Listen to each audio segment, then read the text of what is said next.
Hello, today we will guide you through how to create a dynamic pricing slider in Framer.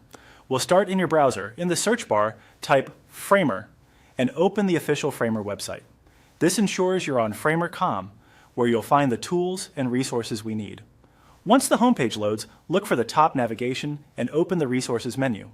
From there, choose Marketplace.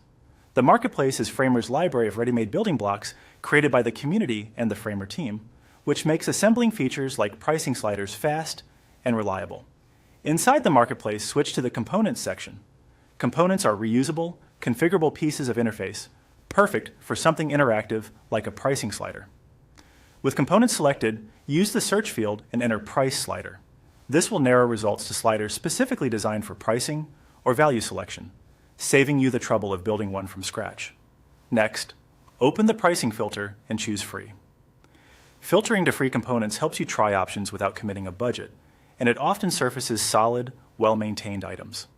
Browse the results and select a sample pricing slider component that matches the look and behavior you want. On the Components page, you can preview interactions, skim the description, and confirm it suits your needs, such as adjustable ranges or labeled tiers. When you're ready, click Copy Component. This places the component on your clipboard in a format Framer understands, so you can drop it right into your project without extra setup. Now switch to your Framer Project tab. On the canvas, right-click and choose Paste to insert the pricing slider. You can also use your standard paste shortcut if you prefer.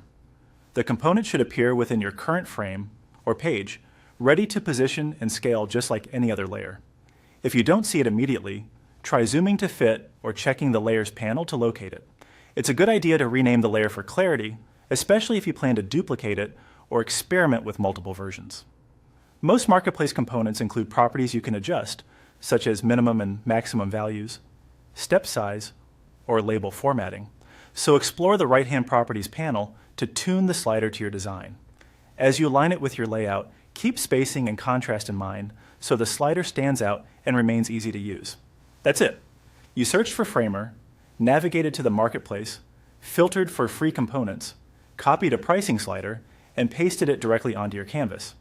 You now have a dynamic pricing slider ready to customize and integrate into your design.